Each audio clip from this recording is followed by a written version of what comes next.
Welcome, everybody, to Distantquest. My name is Protimus, and today we'll be exploring this human emotion called friendship. Furthermore, with our friends' parents. Welcome, everyone. So this is Distantquest.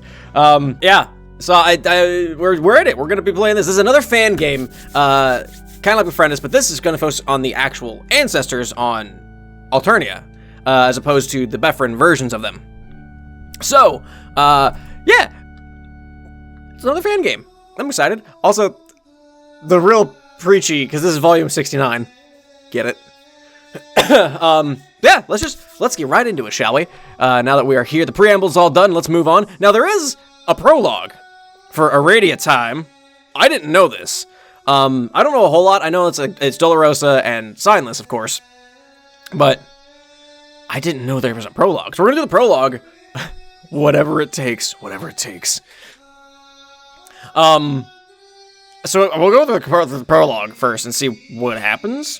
If it's short, then we'll move on to volume 1. If it's long, then it might be its own video. We'll see. So we're gonna do Distantquest Prologue, Aradia time. Oh, the music really just cuts off, doesn't it? I like the buttons for the UI. I really like that, actually.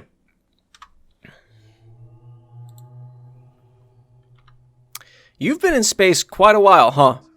I guess. Sure. The company of horror terrors is both soothing and alarming. They're far more amicable than you could have foreseen. Just willing to hang around. Maybe they just like to hang around in general. I mean, that's pretty much all they do. The void isn't empty that way. Oh, I really like it. Oh, I like her little sprite. Oh! She's got the big sheep ears or goat ears. Oh, I really like that. That's really cute. Not to interrupt your brooding, but I think there is something we can do here.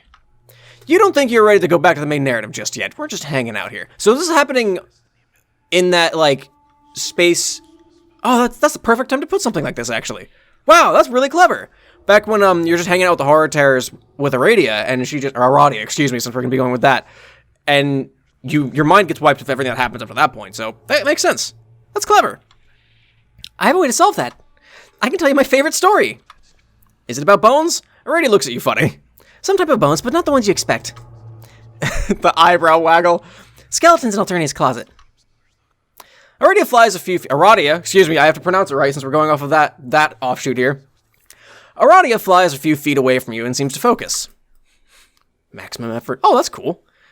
You are very impressed, but hesitant. Aradia's favorite story, and it's not about bones? That could mean a myriad of things. This is the story of the Signless. The Signless? There is something that rings a bell.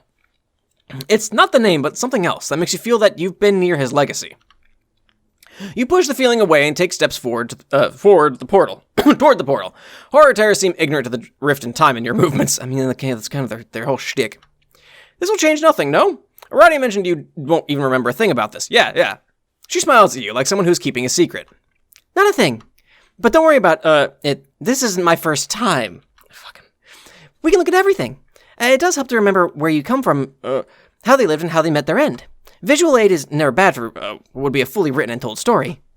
Aradia messes with the portal. It reacts the way a TV does when someone changes channels. So it would help pass the time to just watch this like a movie. Maybe you'll get ideas to screw up canon relevance even more. Okay, yeah, I mean, that's ulterior motive here. That's not in your mind right now. There we go. The beginning. You're ready. Sure, yeah. That's the spirit. You step next to Aradia, seeing the portal in a desert on the other side. A familiar troll seems to show on the other end. Is that Kanaya? She looks much older. You could argue that I'm pretty sure someone already has. Is that supposed to happen? Aradia doesn't respond. She's just smiling away up there. But you both can notice one of the horrors has sneakily touched the portal, and it's way bigger now. Bigger and brighter. The colors are far more vivid and bright, like all the static has been sucked up the place. What is happening? Adventure. Sure, Aradia, thanks. You are both sucked into the portal, and as everything goes dark, you could swear you can hear Aradia's cackles. She would laugh about that. Good morning. Dad's encounters of mental health, allusions to suicide, and flashing lights.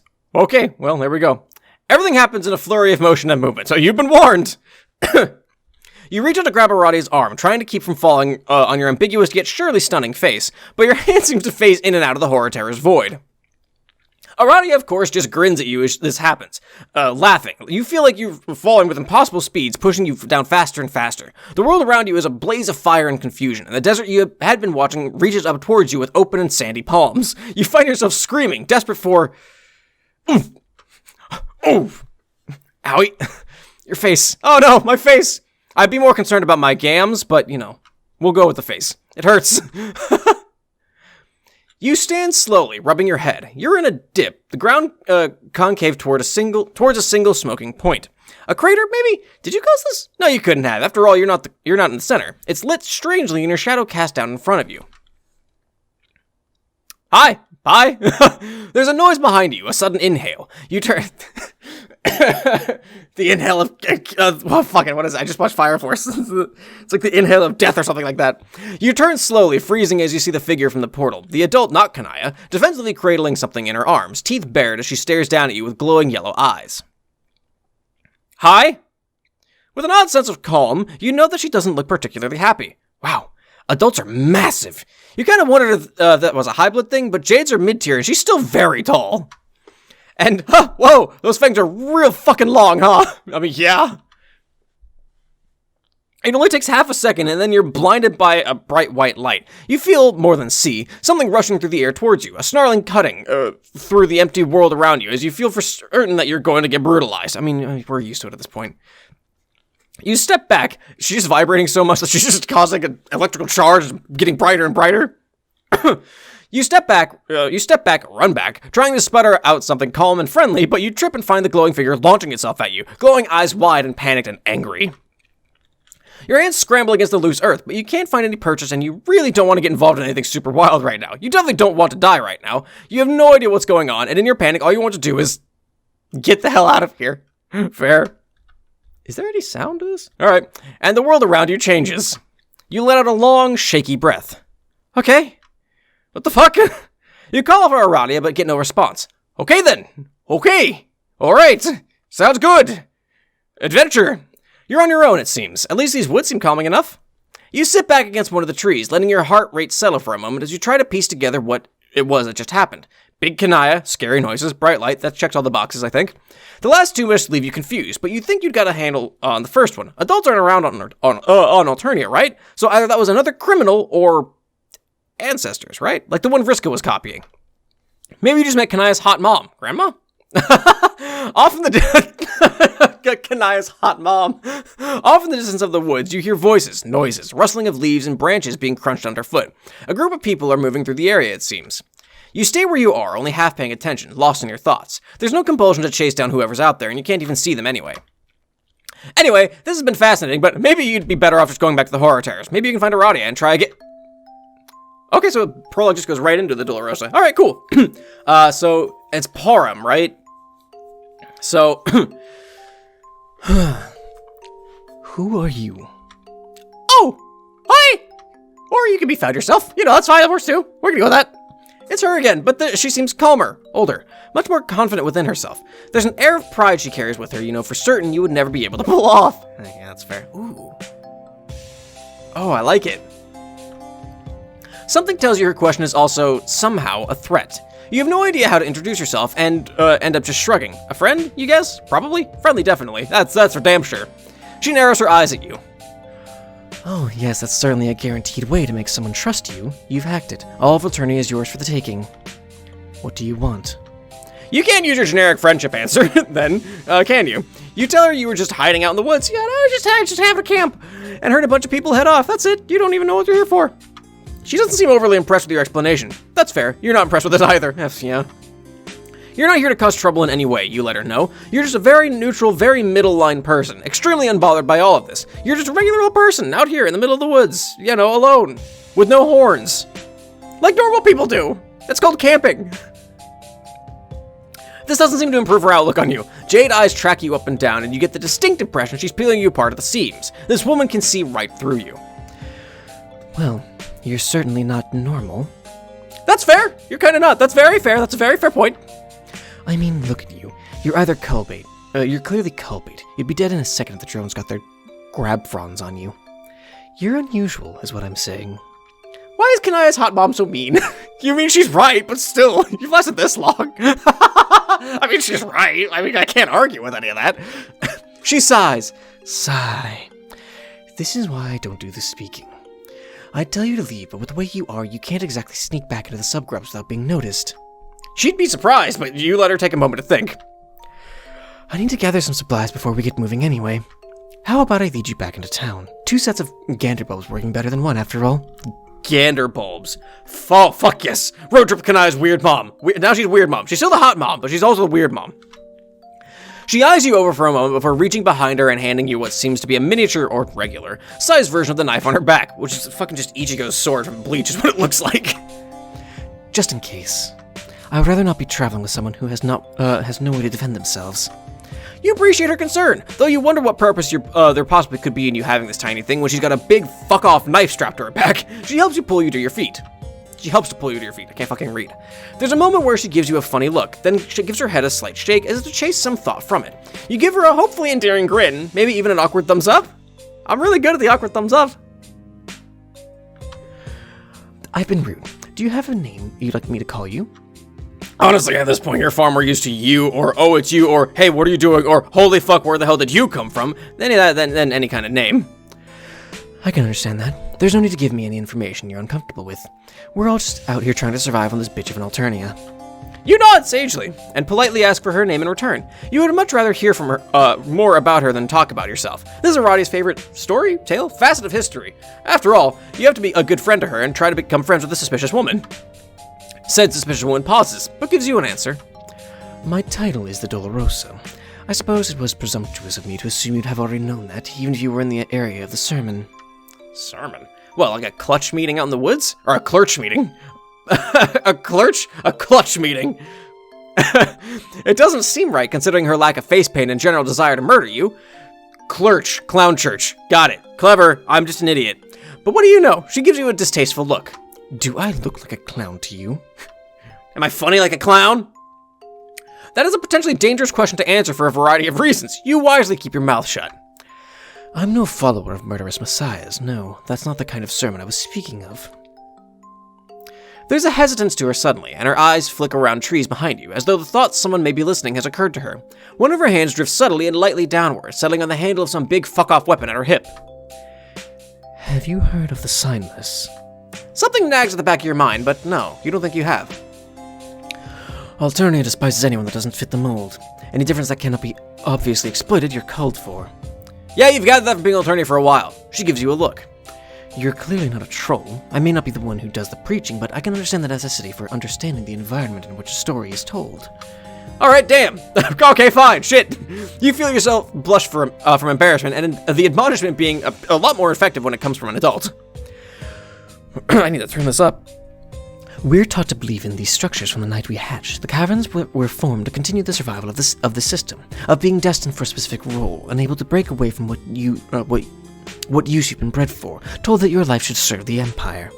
Even when the rigid hierarchy of it seems like absolute hoofbeast shit, it's near impossible to break out of the mindset of existing within the structures you've been exposed to your entire life. I have met so many people who are angry that they can't progress up the hemospectrum rather than being enraged at the hemospectrum's existence itself.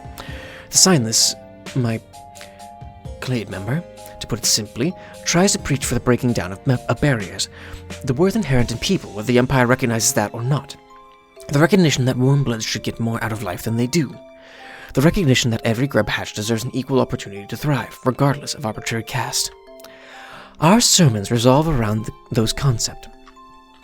He preaches so that other people might learn their worth more than what the Empire tells them. And yeah, everyone deserves better. You've traveled across Alternia and been so many people have seen, I can't fucking read, seen so many people just struggling under the weight of the system they've been forced to live in. It sucks. It's awful. It's brutal. It's shitty. Oh, yes, it just kind of sucks how we're all horrifically oppressed. Not one to overstate a fact, are you? If I could fucking speak properly as well. Your phrasing could, admittedly, use a little work. You don't think you've heard the term clade before. What does she mean by it exactly? It's not a particularly common term. Consider it as a band of people who live for and love each other. A small clan, fiercely loyal to one another. Like a family. A delighted surprise crosses her face, and she gives you a small but genuine smile. Warmth coats her tone, even as she speaks cautiously. It's the sort of look that causes you to swell with pride, a kind of approval you'd chase forever if you could.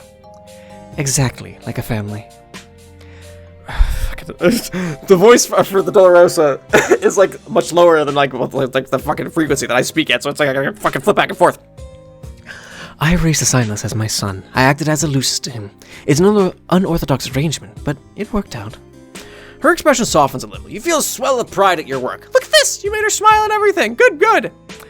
Ugh. I would do anything for him.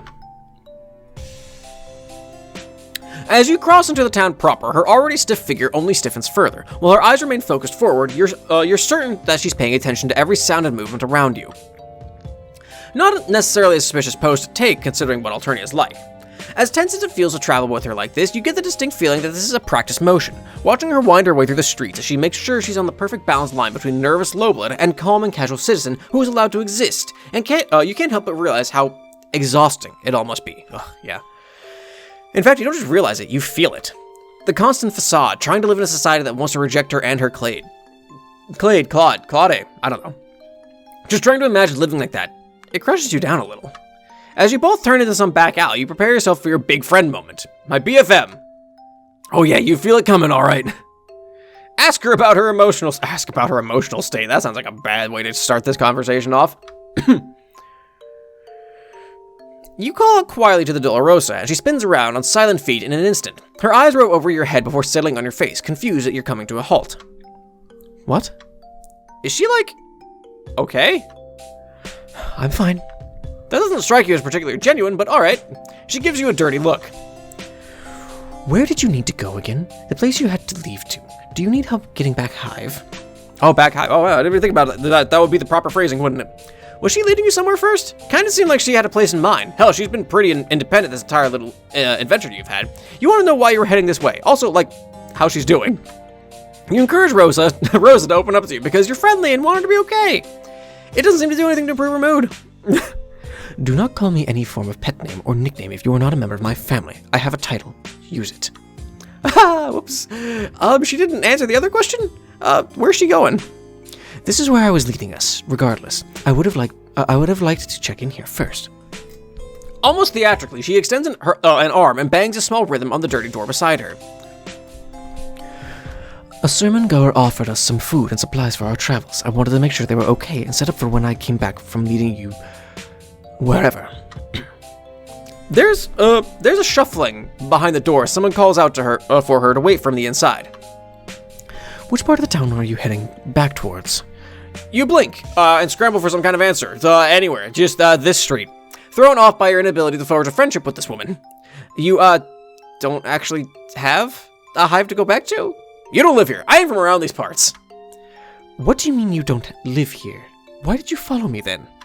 You just wanted to see what her deal was. You're sorry. She seemed like interesting and wanted to know, and you wanted to know more. You're really apologetic and everything for sort of lying to her. Stop. Just... yeah, fucking hell. You mean it? You're really fucking sorry. Please don't leave Dolorosa, who you won't use nicknames on. Stop yelling. You freeze as she grabs you, slapping a hand over your mouth. At first, you thought she was just mad about your blustering, but on second glance, there's a hint of fear in her face. She watches out the entrance of the alley behind you, completely still. Right, murder planet. Right, things like to kill here. You hold your breath, and hold still, waiting. Bang! Holy fuck. Dropping you and clutching at her chest, she spins around. A door behind you is slammed open. The troll in the shadow of the doorway babbles a string of quiet, sheepish apologies at the noise, and the Dolorosa gives gentle, amused replies. You enjoy listening in on the conversation, even as you're stabbed with a little envy. You want to be those amused you want to get those amused replies. You're focusing so hard on eavesdropping, in fact, that you become confused at the sudden silence. They seem to have stopped talking for no reason. Or, that is, they seem to have stopped talking for no reason until you hear a whoop behind you. Great. Fucking high bloods. When you turn, your eyes land on a cloud. Yep. Oh, fucking...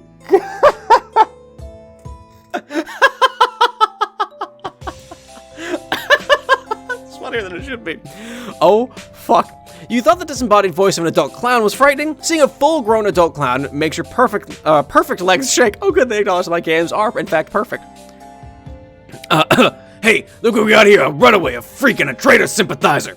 The saccharin's sweet words only further drive your fear. She's smiling so wide. Oh, it is a woman.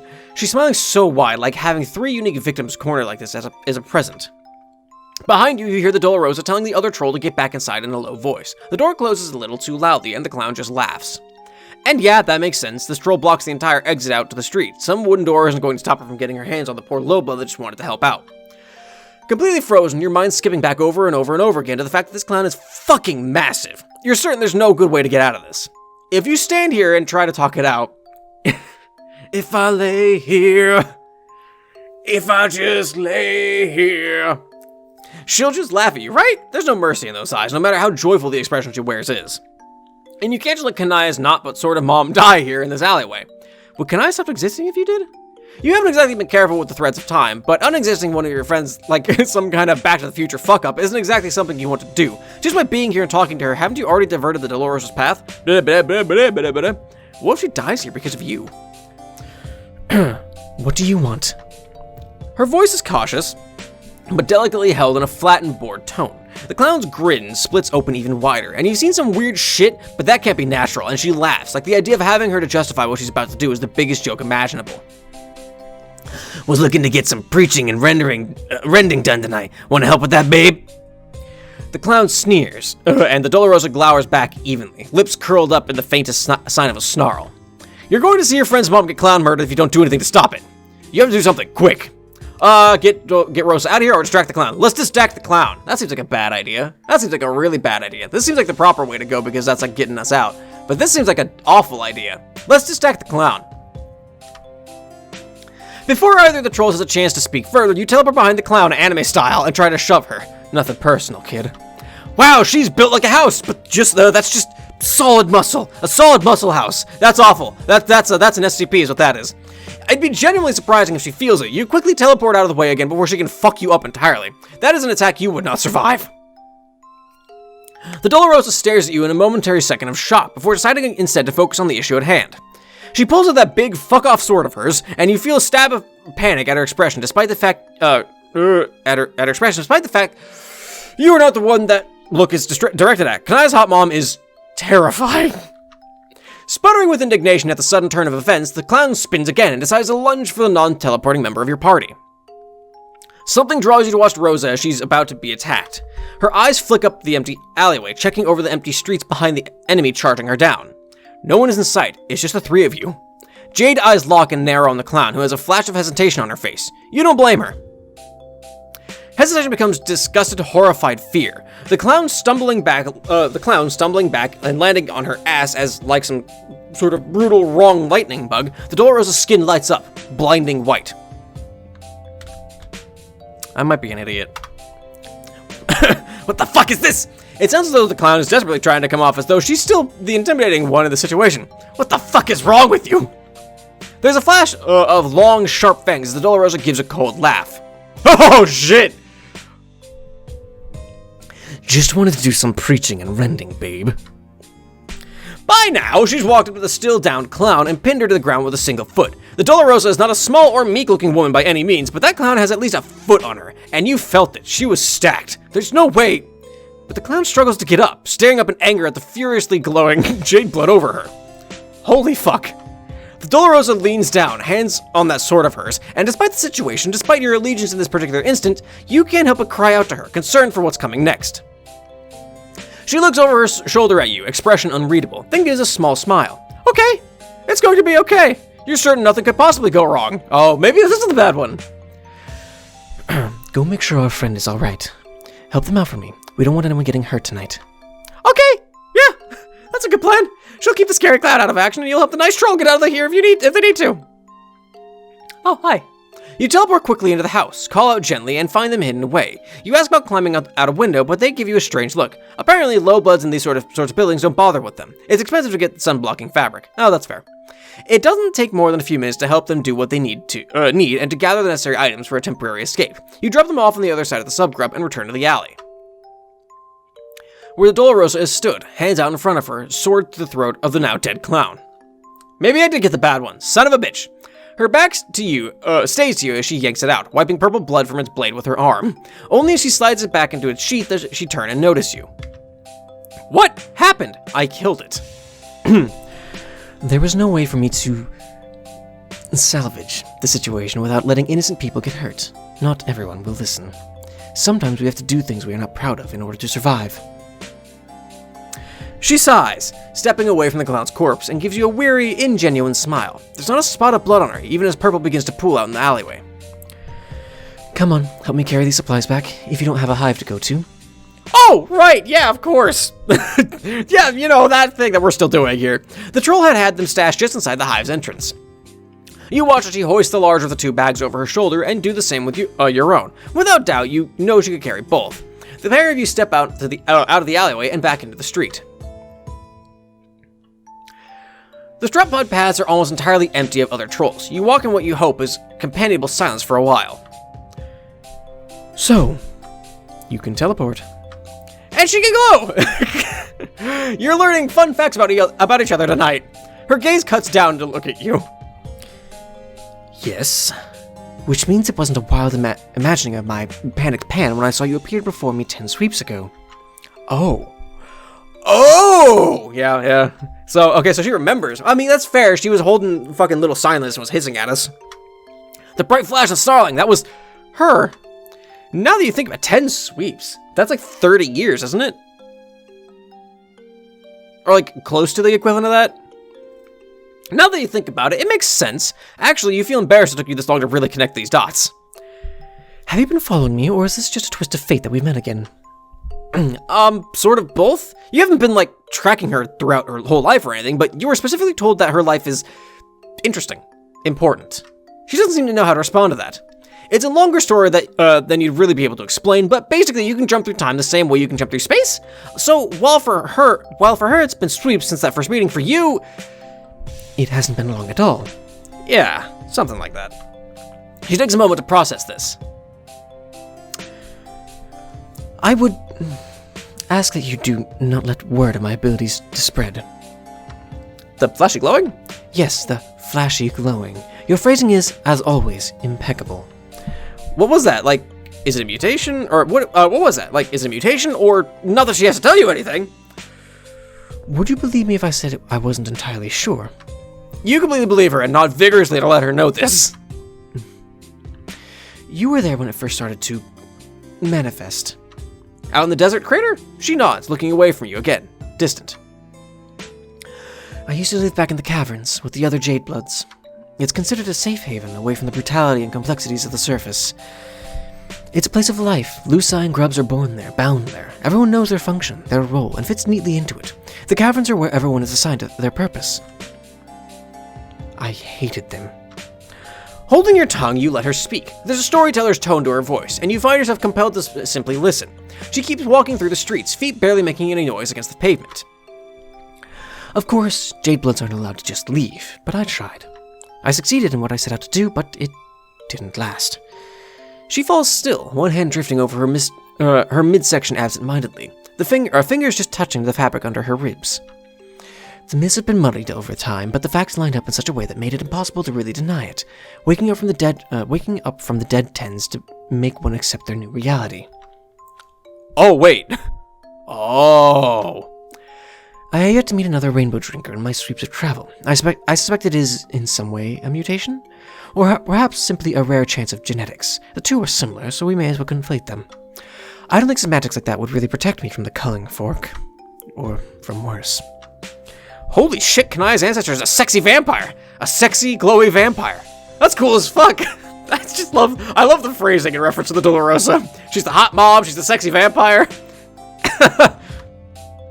So she attacked you because she just left the caverns and everything new was a threat, or something? Not that someone suddenly appearing out of thin air wouldn't freak anyone out regardless of their current point in life. Something like that. On leaving the caverns, I found a grub. Not that it's impossible to find a grub outside of the caverns, but this grub had no lucis, no shelter, and no place on the existing hemospectrum. He was, essentially, castless, signless, and that made him a threat. A decent Jade Blood would do their duty and cull the thing. But I wasn't exactly a good Jade Blood, or at least not according to what I'd been taught. Certainly not decent. It seemed unfair to leave it there. Mutant bloods can't have Luci, their caste isn't bred into any type, and so they're destined to die anyway, unless a rare cross-caste bond happens. But it had survived, made it through the trials. It had escaped, and now there was nowhere for it to go. It felt sickening. And if I was already going to be breaking the rules by escaping, I might as well break the rules by trying to find these Grubbaluces too, right? I thought it wasn't possible for the Empire to consider my actions any more illegal than my surface existence already was. She grins at that. A sharp flash of fangs, her eyes meeting yours briefly. I was wrong, of course, but still. I'd had one goal my entire life, and after escaping the caverns, I felt lost, purposeless. There's not exactly any jobs that offer freedom to Jadebloods. I wanted proof that things could exist and survive outside of the rules. So, I made it my goal to force the Lucis to bond with the Grub. He was a centering factor in a tumultuous time for me. It would be hard for me to not be defensive. Anyone could be a danger to either of our freedoms. Wait, but she raised him, right? You thought, for some reason you'd gotten the idea in your head that she'd chosen to look after him. You hadn't realized it wasn't her intention from the start. No, I didn't intend on keeping him. The idea didn't even occur to me. I wanted him to have something of his own life, as much as he could, a regular chance like any other grub from the cavern. I tried to tell myself it was a sense of duty that drove me, not compassion, not... Her shoulders bounce slightly in an idle shrug, but she smiles to herself, almost as if laughing at her own words. Love. I traveled for pedigrees. No Lucis would bond. I had to fight to keep the thing alive. I had had no goal but to find this Grubbalucis to take it in, determined to protect it, look after it for so long. When he spun his cocoon... Her face goes dark for a moment, then she gives you a wry smile. There's nothing quite like realizing you found yourself a purpose, only after said purpose is essentially in a coma for an indeterminate amount of time. He deserved the chance to live a life of his own, didn't he? And if nothing else could give him that, I would. So she became the Grub's mom. Yes, as I said earlier, he is my son. I am, for lack of a better word, his mother. Troll mom. She gives a not-so-genuine laugh at the Lucisification of her title. There is no true name for who I am. It's not exactly It's not exactly an orthodox relationship. I can understand that if that brings up a sense of confusion, but it's important. It means something. He means something. I guess, yeah, I never thought about it that way. Like, there's like, we call it a crab dad, or sea goat dad, or spider mom. She is troll mom. She's a troll who is a mom. It'd be kind of a dick move for you to bring up human families now, wouldn't it? So you nod and give her an awestruck look. Not that the latter's entirely faked. The Dolorosa did something that had never been done before, far as she's aware, and if this is the past, then as far as you're aware too. That's impressive. To not only run away, but do something entirely unprecedented. She's like the ultimate mom. I am not a Lucis. I didn't know what to teach him, what skills he would need, when I would let him go. I still don't know. But I know I'll try. That's kind of true just being a parent in general. The parents don't really know what the fuck they're doing. You can read as many books as you want, but you're not going to really get an answer to help to raise a child right. There are wrong ways to raise a child, and there are right ways to raise a child, but it's just no one really knows how to do it, I guess. It's a thing. I can buy it. That's fair. All I'm doing is trying. That's all we can ask you, Rosa. Silence falls between you for a long time. It's not uncomfortable, but it has weight to it. Brooding. You cross back into the forest once more. That stiffness from her stance has disappeared along with the threat of being watched, but her shoulders remain tensed. She must be proud of him. I am. How couldn't I be? He's constantly in the process of trying to reinvent a broken world. You frown. Despite her words, despite the genuine love and warmth you've sensed she has for her son, there's an offbeat in her tone. Like she's scared. I am not afraid. You didn't mean to say that. I don't think you know what you do and do not mean. And I don't think you are in any position to judge my relationship with my clade. All four of us fight to better Alternia. 4? It makes sense that her clade would be more than just her and her son, but still, you feel her closing up again, and in a ploy to keep her speaking warmly to you, you ask about the other members of her family. She smiles, even though you're sure she's seen through your cunning plan. They're delightful, full of love and life, and so much good. My son's relationship with them transcends quadrants. We all travel together. They help lead sermons, help to keep them safe. Our followers know they are important to him. They joined us along our journey. My clade are the most important people in the world. To me, my clade are the most important people in the world to me. The sense of brooding returns, and try as you might, you can't lift it again. Various attempts to redirect the conversation or to restart it get more or less brushed off as you walk through the trees. You can help but feel, but you can't help but let the mood infect you. You've seen Alternia's future. You know that whatever it is these guys are doing, it doesn't work. But as you look ahead of you as the Dolorosa stalks through the trees, determined and focused on her path, you refuse to tell her that. It sends you spinning, though. Is there a point in getting to understand her story if you know that it had a bad ending? Alternia needs more people like her. People who care about its future. That you can tell her. That she's strong. That you admire what it is she's doing here. Your praises do not relax the Dolorosa. In fact, they only heighten that tension in her. You try again. She helped someone tonight, and she's got food for her family. Good people like her are needed, right? That's what she believes. You're glad to have met her. Even in the face of everything, she keeps fighting. Even though you know it's objectively not true, you tell her that Alternia will change because of her.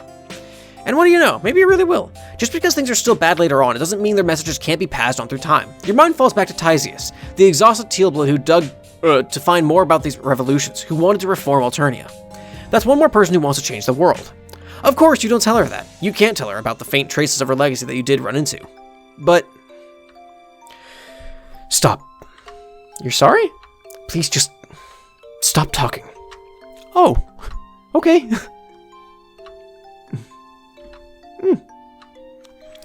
But for how long, though? Like, is this just a brooding silence so she can say something cool and inspiring, where she can tell you about how her clade is going to change the world, or... You note, a moment too late, that her fists are clenched and shaking. I did not ask for you to come with me, so I could be condescended to by someone who does not know me. Why did she ask you to come? She throws her hands up in the air, exasperated, exhausted. I don't know. I do not know why I am bothering to let you speak to me. I would have been able to return to our camp much faster without you slowing me down. Maybe some part of her wanted the help carrying the supplies back? I do not need your help. Yeah, but maybe she wanted it? Isn't that sort of like the thing she's trying to teach? Maybe you fundamentally misunderstood the vibe of her sermons. Just because we are telling Alternia to change, it does not mean it is happening. It doesn't mean it will happen. Something inside you freezes. Did you let something slip? But no, you didn't. No, you know you didn't. So what could she mean? You've seen it, haven't you? Look around this place. Everything we do takes us 2 steps forward, and then we're shoved back. She pauses. Whoops, hit my mic, sorry. Uncomfortable with her hopelessness. The silence grows, a tension between you as it seems to fill up inside her. A flood of anger and sorrow and hurt until the dam bursts. The Dolorosa is spinning around to face you, furious. What can I do? I didn't sign up for this. I'm not made to be gentle and soft and calm. I can't soothe people's fears. I can't convince anyone that things will get better because, quite frankly, I'm not sure they can. I would save my son thousands of times over, but that isn't a heroic act. Isn't it selfish? There's something in her voice you can't quite catch. Caught between desperation and guilt. Excuse me, even as this intensity in her grows. Wanting him to be here in a world I don't believe in can change to accept him. I don't believe can change to accept him. There's a beat between you, and she grows quiet. For a moment, you think she's settled. Her stance relaxes, head turned away. Well, you don't think it's selfish to want someone to have a chance. Even against all odds, you think existence in general is better than not. Death, you inform her, sucks ass. She turns back to you with a glare. Right, sorry, not the right time or space for flippant jokes about dying. You're bad. You don't think she appreciates the apology. Tell me it's worth it. I would do anything for my clade. Anything. And I will fight this alongside them. But at the end of the night, I will choose them over Alternia. Every time. You can see through time, can't you? Your stomach twists as she gives a sickening laugh. Look then. Tell me it's worth it. Letting them do this. Putting them in danger for people who want nothing more than to tear them down. The days spent awake, sick with fear and paranoia, hearing every fucking noise, seeing death in every shadow. Tell me it's fucking worth it. Her voice has risen again. Teeth bared in her anger at the world. Firebrand eyes are hooked onto you, and you're incapable of moving away. It seems, this time, she wants an answer. You can zap forward, put her fears at ease. This era is a little unwieldy for you, but surely now you know her somewhat. You'll be better able to follow her timeline along. You've seen her fire, her passion, and it reminds you of so many of your old friends. You want her to know if this is worthwhile, the difference it can make. But Given her current mood, maybe leaving wouldn't be a good move. She can definitely handle herself, that's for sure, but that doesn't mean she has to be alone. Oh shit, dude. Oh shit, dude. Let's jump forward. Let's jump forward a bit. See, that seems like a bad idea. That seems like the bad idea, especially since the MSPA Reader themselves was like, don't do that. Oh, I don't know. But then we're gonna give her an answer. We're gonna find the answer she's looking for. We're gonna come back with it and be like, hey, yeah, guess this is this. Guess what? It's this. But if we stay, I don't know. Let's jump forward. Fuck it. Fuck it. You have to find something to prove to her that it's going to be okay. That some of it will mean something. Even as memories of an adultless Alternia flash through your mind, you clench your teeth and reach for her future. There must be something. This is important. It's worth something. This story, Aradia wouldn't have led it to you if it didn't mean something. You jump to her future and find yourself squinting as you try to adjust from the bright moonlight to the much fainter glow of a room. Of a cell. Oh. You see her standing in the back of the room, arms folded, clinging to herself as she stares in the middle distance. Despite your sudden appearance, it takes an achingly slow minute for her to turn her gaze your way. You wish you could say the look on her face didn't make your stomach turn. It's you. Her voice rasps, hollow and sore-sounding. An equally painful, empty laugh follows. This is why you never came back, isn't it? Your words get caught in your throat. Tyz's word echo in your mind. They were killed, along with their attempts at change. I don't even know what happened to their compatriots. Well, apparently you found out. You can't bring yourself to learn more. You're unable to connect this woman with the wildfire you've been with only moments before. All you can do is stare while she picks at her clothing. You can't decide whether it's fancy or if it's rags. Claws tear a loose section from around her shoulder, and she braids it. She's bored, alone, and hopeless. Springs creak as she sits on the cot. There is no second glance. You can't change this, and you don't seem the type to be able to kill. Frankly, I wouldn't trust you to do it correctly. Sharp footsteps approach the door. The Dolorosa's face twists, a mix of disgust and fear. The latter of the two is quickly masked as the steps draw closer. A tight fist closes around the plaited strands of fabric. Pale-knuckled, the tension traveling up her entire arm. Rosa! A twist of distaste colors her expression for a moment. Ugh. Nausea floods your entire being as she turns her gaze back to you once more. You see something shattered in her. You open your mouth to say something, but what would you say? It's all too much too late, and it sticks in your throat. You're either dead or may as well be. There is nothing left here. So leave. She doesn't breathe. She doesn't fidget or blink. No blood pounds in her ears. There's nothing but her hollow rage to make a sound.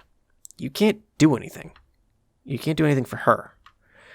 Behind you, the door handle rattles, and her head snaps up. Without thinking, you reach out, desperate to get out of this room. To be far, far away from this time, this space, and this story inside it. And find yourself back with the horror terrors. You should go back to her, back to the forest. Do what she asked. Find something that makes it all worth it, but you can't. Curling into a ball, you just allow yourself to float aimlessly between tentacles and beaks. There is dread all around you.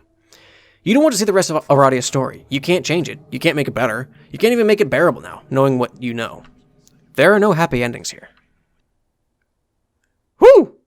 Alright, well, we did end up getting the long bed ending, at least. Rad. Alright.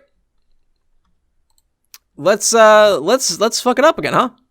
Zap on forward. Get the hell out of here. Zap on forward. Oh, there's a lot. Ask about her emotional state. Perfect. Zap on forward. Alright, now let's get Rosa out of there. Let's hit the short one now. Hand stretched out in front of you, you launch yourself towards the Dolorosa. Without explaining, you wrap your measly arms around her waist, launching through space, back out to the forest where you met. Oof. What? Just... Is she okay? Holy fuck, that was close. What the fuck just happened? Oh, you sort of have these teleportation powers? You were worried it might freak her out, but you kind of had to save her life, so you just decided to leave? Yeah? She doesn't exactly strike you as the sort of person that should get kebabbed by a clown. That's exactly the sort of situation you'd rather avoid, especially considering she's, like, important. You just let the clown stay there with the troll that was helping us? You didn't really have a choice. I was making a choice. You can't just fucking take that from other people. You don't get to decide my actions and what I do, and you don't get to fucking choose for me to leave an innocent bystander behind. But you saved her life! And I should thank you? Is my life worth more than theirs? No, but what? You're wordless. What can you say? You acted without thinking and tried to get her out of the danger. Maybe it was a stupid choice, but you find yourself frozen as her anger bubbles up to the surface, surging out of her without hesitation. But nothing. Go back. What? Go back and help them, you fucking coward. You want to argue, but with the way she's staring you down, it would be impossible for you to do anything else. She storms a step toward you, and you stumble back, reaching back for the alley, and you arrive. And then immediately close your eyes. There was blood. Just everywhere. You've seen blood before, and just, awful, copious amounts of violence, but that doesn't mean it's any less horrifying. The door was bashed in, and you swear there was a discarded arm up against the wall, but you don't want to look too close, and... Oh god, your stomach roils. It's nightmarish. You can't stay here. You can't stay here. She's staring you down. You realize, rather belatedly, that blood is coated on your feet, and she's clearly noticed, has read through your expression, and understood what it means. Her face twists into disgust. You let that happen. She's shaking with fury, you realize. Silence drags out, like she's finding it hard to spit her words out through her rage. You're pathetic. You're a pathetic, selfish coward, and you let someone get slaughtered because of it. You didn't even think to help them. You just ran. She doesn't know that. She doesn't know if she could have survived it either. And frankly, you would much rather she didn't die. You don't know what I'm capable of surviving. You chose that. You chose to look away. What do you think gives you the right to look away? You would much rather I didn't die? Haven't you learned that that what you want doesn't matter? They deserve to live just like the rest of us. Ice coats her tone, and under her gaze, you feel as though you're going to sink into the ground below and never ever crawl back out. After watching you sink into yourself, she turns away. Leave. What? You've made your choice. You've shown what you will and won't do. You don't need my help running away when the bitter truths are hard to swallow. Go. That's not fair. You don't always run. She turns sharply to look at you. Something like a terrible mix of grief and fury on her face. Her gaze downright murderous. You vividly and uncomfortably remember the terror of your encounter with her out in the desert and take a reflexive step back. Get out of my fucking face. Wait, no, she should just hear you out. You don't get to choose what I do to tell me what I should do, ever. Whether to save my life or your own. But it's helped. You've done it's done good things for people before, and... You shouldn't be able to do that to anyone. Now get out of my way, or it's not going to be the innocent blood. It's not just going to be innocent blood spilled tonight. You remain frozen to the spot as she stalks off, head high, and doesn't look back. Hey, maybe you're a useless piece of shit. Yeah, that's a fair point. Maybe I am. All right, let's get the good ending now. All right, we salvaged the chronology of this. All right, zipping through to stack the clown. And we zip on by. Well, that's a lot of dialogue. Holy shit. And we stay. You can't tell her that things are going to be okay. To start, you doubt she would believe you if you did. You can tell she doesn't trust you, and it pains you to say that it's okay that she doesn't. I don't need your pity. Yeah, exactly. You don't think she would want it either. Not that you'd be so bold as to assume what she'd want, of course. It's just, a guess or something. Okay, you take a little breath here. You gotta steel yourself for what you're going to say next. But you don't think, again, not that you know anything or would assume you know her, you knew her, that she or anyone would yell at someone in the middle of the woods if it weren't, What? Spit it out. You look like you've got a ribbit spawn in your swallow tube. If they weren't, under emotional distress? I don't think it takes a genius to figure that out. Do you shove your cartilage knob into every troll's emotional business like the planet's most desperate ashen whore, or am I special?